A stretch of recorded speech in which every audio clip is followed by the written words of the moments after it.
পায়খানা করতে গেলে ব্যথা করে, সাথে রক্ত যায়, পায়খানার রাস্তায় গোটা গোটা কি যেন হয়েছে। সমাধান কি? আমি অনেক রোগী দেখেছি যারা দীর্ঘদিন ধরে এই রোগে ভোগার পরে আর না পেরে তবেই ডাক্তারের কাছে এসেছেন। কারণ এই রোগটা নিয়ে কথা বলতে আমরা অনেকেই লজ্জা পাই, ডাক্তারের কাছে যেতে চাই না। তাই ক্রমশ রোগটা জটিল হতে থাকে। আমি এই ভিডিওটি করছি রোগটির কারণ ও সমাধান খুব সহজ ভাষায় বুঝিয়ে দিতে। কি কারণে কি হচ্ছে সবকিছুই আপনি জানতে পারবেন। প্রথমে বুঝিয়ে বলি পায়ুপথে কি হচ্ছে। পায়ুপথ বলতে বোঝায় শরীর থেকে যেখান দিয়ে পায়খানা বের হয়ে যায়। এই পায়ুপথের মুখ সাধারণত বন্ধ থাকে। আমাদের যখন প্রয়োজন হয় আমরা চাপ দিয়ে সেই পায়ুপথের মুখ খুলে শরীর থেকে পায়খানা বা মল বের করে দেই। পায়ুপথের মুখ বন্ধ রাখতে সেখানে বেশ কিছু জিনিস একসাথে কাজ করে। তার মধ্যে একটা বিশেষ গুরুত্বপূর্ণ, নাম হলো অ্যানাল কুশন। দেখতে অনেকটা এই রকম। এগুলো 3 দিক থেকে চাপ দিয়ে পায়ুপথের মুখ বন্ধ রাখতে সাহায্য করে। যদি কোনো কারণে 3 দিকের এই কুশনগুলো ফুলে যায়, সেগুলো থেকে রক্তক্ষরণ হয় বা সেগুলো নিচের দিকে নেমে যায়, পায়ুপথের চারপাশে গোটার মতো দেখা যায়, তখন সেটাকে আমরা পাইলস বা অর্শ নামে চিনি। মেডিকেলের ভাষায় নাম হলো হেমোরয়েডস। পাইলস হলে আপনার শরীরে কেমন প্রভাব ফেলতে পারে? 1. পায়খানার সাথে রক্ত যেতে পারে। উজ্জ্বল লাল রঙের রক্ত। সাধারণত টয়লেট পেপার ব্যবহার করার পরে দেখা যায় সেখানে রক্তের ফোঁটা লেগে আছে, অথবা কমোডে বা প্যানের গায়ে দেখা যায় লাল রক্তের ছোপ। উজ্জ্বল লাল রক্ত কেন বের হয়? পায়খানা বের হওয়ার পথে একদম শেষ প্রান্তে রাস্তার মুখের কুশনগুলো থেকে রক্তক্ষরণ হয়েছে। সেই রক্ত এখনো তাজা, জমাট বাঁধার সুযোগ পায়নি, তাই উজ্জ্বল লাল দেখা যায়। পক্ষান্তরে রক্তক্ষরণ যদি আরো আগেই হতো, ধরেন পাকস্থলীতেই রক্তক্ষরণ হয়েছে, তারপর সেই রক্ত নাড়িভুঁড়ি দিয়ে আস্তে আস্তে জমাট বাঁধে, জমে পায়খানার সাথে মিশে যায়, তখন পায়খানার রং হয় আলকাত্রার মতো কালো। এমন হলে দ্রুত হাসপাতালে যেতে হবে, কারণ পরীক্ষা করে দেখা প্রয়োজন কি হয়েছে। 2. কুশনগুলো ফুলে পায়ুপথ দিয়ে বেরিয়ে আসতে পারে। তখন নরম গোটার মতো মনে হয়। সেগুলো সাধারণত মল ত্যাগের পরে বের হয়ে আসে আর নিজে নিজেই ভেতরে ঢুকে যায়, বা আঙুল দিয়েও ভেতরে ঢোকাতে হতে পারে।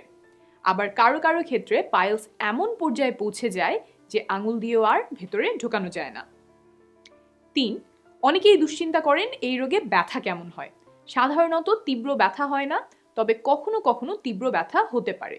যেমন যদি পায়ুপথের বাইরে নরম গোটা থাকে, আঙুল দিয়েও ভেতরে ঢোকানো না যায় আর সেগুলোতে রক্ত চলাচল বন্ধ হয়ে যায়, তখন তীব্র ব্যথা হয়। সাধারণত এই তীব্র ব্যথা 1 থেকে 2 দিনের জন্য হয়। তীব্র ব্যথা হলে একজন ডাক্তারের পরামর্শ নেবেন। যদি শীঘ্রই ডাক্তারের কাছে যাওয়ার সুযোগ না থাকে, তাহলে কিভাবে ব্যথা কমাবেন সেটা নিয়ে একটু পরেই বলছি। ডাক্তারের পরামর্শ অনুযায়ী ওষুধ খাওয়ার পাশাপাশিও এই কাজগুলো করতে পারবেন। 4. পাইলস হলে এছাড়াও আপনার পায়ুপথে চুলকাতে পারে, পায়ুপথ দিয়ে পিচ্ছিল কিছু পদার্থ বের হতে পারে যেটা দেখতে শ্লেষ্মার মতো। মলত্যাগ করার পরেও মনে হতে পারে যে পেট পরিষ্কার হয়নি, আবারও মলত্যাগ করতে হবে। এবার ওষুধ আর ঘরোয়া চিকিৎসা নিয়ে কথা বলবো। পাইলসের চিকিৎসার একটা গুরুত্বপূর্ণ অংশ হলো কোষ্ঠকাঠিন্য দূর করা।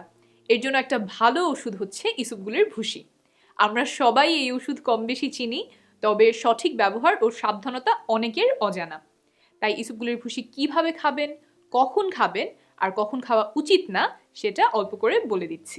প্যাকেটের গায়ে লেখা নির্দেশনা অনুযায়ী পরিমাণ মতো পানি নিয়ে তাতে ইসবগুলের ভুসি ভালোভাবে গুলিয়ে নেবেন, যাতে শরবতটি দেখতে পরিষ্কার বা হালকা ঘোলা দেখায়।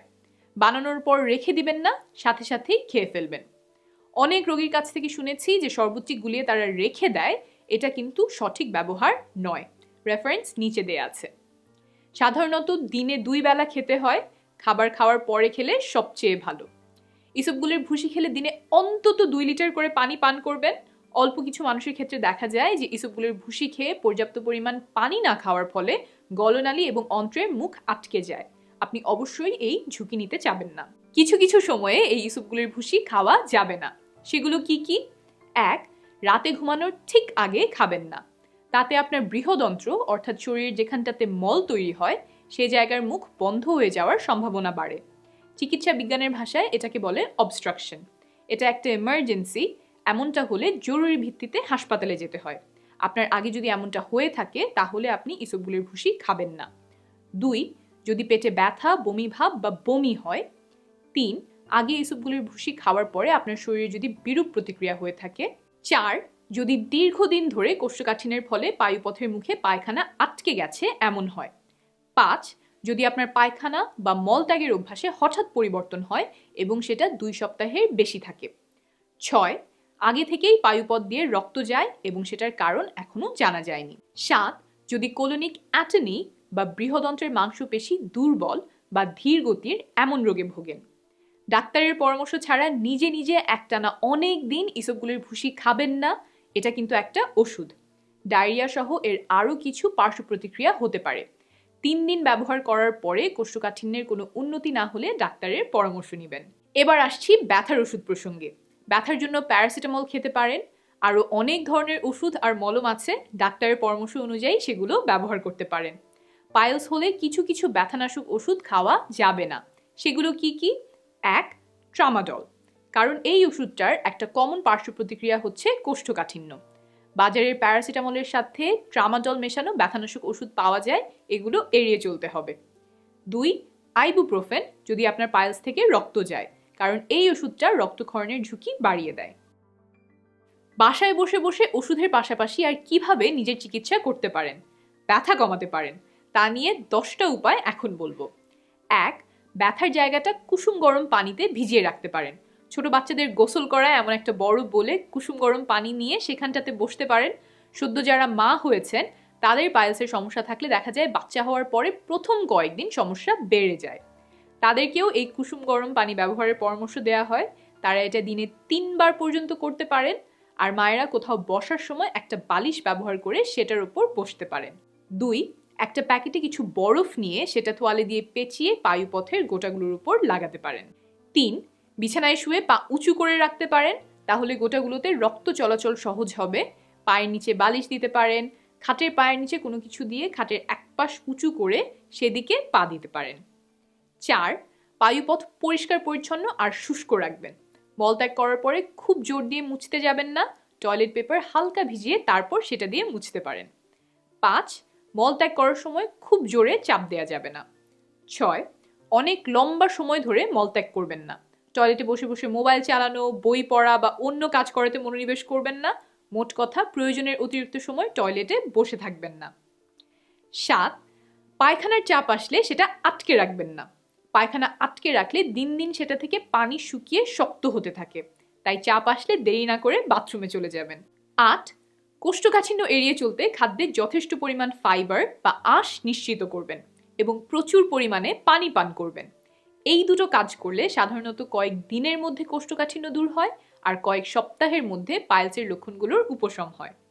6 সপ্তাহ অর্থাৎ 1.5 মাস ধরে যদি খাবারের যথেষ্ট পরিমাণ ফাইবার নিশ্চিত করা যায়, তাহলে 95% পাইলস রোগীর পায়খানার সাথে রক্ত যাওয়া কমে আসে। খাদ্যে ফাইবার বাড়ানো নিয়ে আমি আরেকটা ভিডিওতে বিস্তারিত বলেছি, এখানে সেটাও বললে ভিডিও অনেক লম্বা হয়ে যাবে, তাই নিচে লিংক দিয়ে দিব। 9. নিয়মিত শারীরিক পরিশ্রম করবেন। ভারী ব্যায়াম বা প্রতিদিন দৌড়াতে হবে এমন না, শরীরকে চলমান রাখতে হবে। সেটা হাঁটা চলা, হালকা স্ট্রেচিং, যোগব্যায়াম ইত্যাদির মাধ্যমেও হতে পারে। আপনি অল্প অল্প করে শুরু করতে পারেন। দিনে 20 মিনিট হাঁটেন, একবেলা দিয়ে শুরু করেন, তারপর দিনে 2 বেলা সকালে আর সন্ধ্যায় হাঁটেন। শুরু করেন সপ্তাহে 3 দিন এমন করে, আস্তে আস্তে 5 দিনে আনেন। গবেষণায় দেখা গেছে এতটুকু হাঁটলেও সেটা কোষ্ঠকাঠিন্য কমাতে কার্যকরী। 10. ওজন অতিরিক্ত হলে সেটা কমিয়ে ফেলুন। কখন ডাক্তারের পরামর্শ নিতে হবে? 1. যদি 7 দিন বাসায় চিকিৎসা করেও পাইলসের কোনো উন্নতি না দেখেন। 2. যদি বারবার পাইলস হতে থাকে। 3. বয়স যদি 55 এর বেশি হয় এবং প্রথমবারের মতো পাইলসের লক্ষণ দেখা দেয়।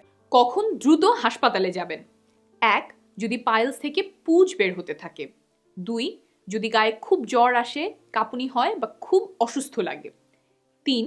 যদি অনবরত রক্তক্ষরণ হতে থাকে। 4. যদি অনেক বেশি রক্ত যায়, কোমরের পানি লাল হয়ে গেছে বা বড় বড় রক্তের চাকা যাচ্ছে। 5. যদি খুব তীব্র ব্যথা হয়। 6. যদি পায়খানা আলকাতরার মতো কালো হয়। নিরাপদে থাকবেন, শীঘ্রই আবার দেখা হবে।